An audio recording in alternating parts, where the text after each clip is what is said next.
जानना चाहूंगा, समझना चाहूंगा, क्या आपको लगता है कि राहुल गांधी जब अब खुद मैदान में उतर रहे हैं, क्या बदलाव की लहर यहां पर दिखाई और सुनाई देगी? गुटबाजी खत्म होगी? मैं आऊंगा दिनेश जी, शाबाश आपके पास आऊंगा, सबको समय देना सर। शाबाश जी। जी। अगर आपको याद हो, आपके चैनल पे कम से कम मैंने हम्म। दर्जनों बार ये कहा है कि जब तक राहुल गांधी जी इंटरवीन नहीं करेंगे हम्म। कांग्रेस का संगठन नहीं बनेगा। हम्म। और अब राहुल गांधी जी गंभीरता से इंटरवीन कर रहे हैं। मुझे लगता है इस बार संगठन कांग्रेस का बनेगा, क्योंकि कांग्रेस की जगहसाई संगठन ना होने के कारण हो हम्म। रही है। वो सत्ता से दूर गए, संगठन के कारण गए। उनका भारतीय जनता पार्टी उस भारतीय जनता पार्टी से मुकाबला है जो अपने पूर्व मंत्री सीनियर नेताओं को 11 वर्ष का जो जश्न मनाना है उसके हम्म। संयोजक बनाते हैं, हम्म। मन की बात का संयोजक बनाते हैं, पन्ना प्रमुख बनाते हैं।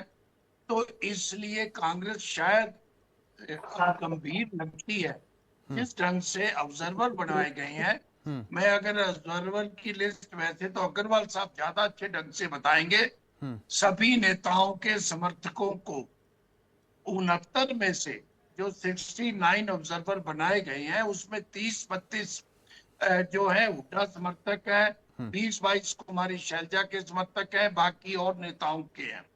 तो लगता है धरातल पे इन्होंने काम किया है और सभी नेताओं को सम्मान देते हुए हम्म। सभी के समर्थकों को स्थान दिया है। और हम्म। राहुल गांधी जी की अगर संगठन ना बनना होता, इतनी गंभीरता ना होती, तो राहुल गांधी जी चंडीगढ़ आकर, क्योंकि हरियाणा के लिए चंडीगढ़ और दिल्ली कोई बहुत दूर नहीं है, हम्म। हम्म। दिल्ली भी हरियाणा से 3 ओर से घिरा हुआ है, दिल्ली में भी बैठक हो सकती थी। लेकिन शायद ये गंभीरता दिखाने के लिए ही बैठक चंडीगढ़ में रखी गई है। हम्म। और मैं आशावान हूं कि कांग्रेस का संगठन इस बार बनेगा। हम्म। उसका जो फार्मूला है, गुजरात में अहमदाबाद में जो राहुल गांधी जी ने जो बातें कही थी, हम्म। उन्होंने ये बात कही थी कि हम जिलों को मजबूत करेंगे। हम्म। आज जिस ढंग से वो मध्य प्रदेश में थे और हरियाणा में आप देखेंगे, हम्म। वीके हरिप्रसाद जी तो कल 1 महीना कह हम्म। रहे थे, एक नहीं तो 2 महीने में हम्म। ये संगठन हम्म। बनकर इनका हम्म। तैयार हो ठीक है। सकता है। भाटिया साहब, आप अगर महत्वपूर्ण बात यहां बहुत पर कह रहे ज्यादा हैं कि संगठन बन जाएगा, ठीक है, लेकिन सवाल दरअसल ये, एक मकान बना दिया जाता है, अगर उसमें एक परिवार अगर रहता है साथ में, फ्लोर वाइज बढ़ जाता है, तो उसमें एकजुटता का मैसेज किस तरीके से जाएगा? शमशेर गोगी जी का बयान सामने आया था, उनकी तरफ से कहा गया कि भाई दूध की रखवाली बिल्ली करेगी तो क्या होगा? आपको लगता है कि चलो ठीक है संगठन बन जाएगा लेकिन गुटबाजी खत्म हो जाएगी?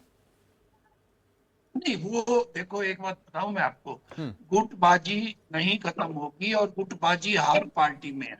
हम्म। अगर हम विधानसभा में बयान देखें डॉक्टर अरविंद शर्मा का और राम कुमार गौतम का, तो क्या वो विवाद नहीं था? वो क्या वो हम्म। गुटबाजी नहीं है? नहीं, अनिल अनिल विज विज जी का भी नाराज बयान होके आया था, अनिल जाते विज हैं, का भी नैब बयान सिंह आया था। सैनी, हम्म।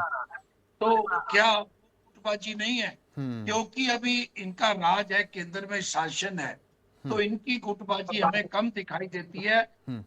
जो बड़ी पार्टियां होती हैं सभी में गुटबाजी होती है। हम्म। और मैं भारतीय जनता पार्टी के अनेक नेताओं को जानता हूं हम्म। जो एक जिले में होते हुए भी आपस में बातचीत नहीं है। हम्म। ये हर जगह पे है। हम्म। ठीक है, अब क्योंकि लेकिन केंद्र माइक्रो मजबूत है, मैनेजमेंट, आपको लगता है कि मोदी माइक्रो मजबूत है। मैनेजमेंट भी होना चाहिए? ठीक है, मैं प्रियदर्शनी जी आपके और जाऊंगा, फिर दिनेश जी मैं आपके पास आऊंगा।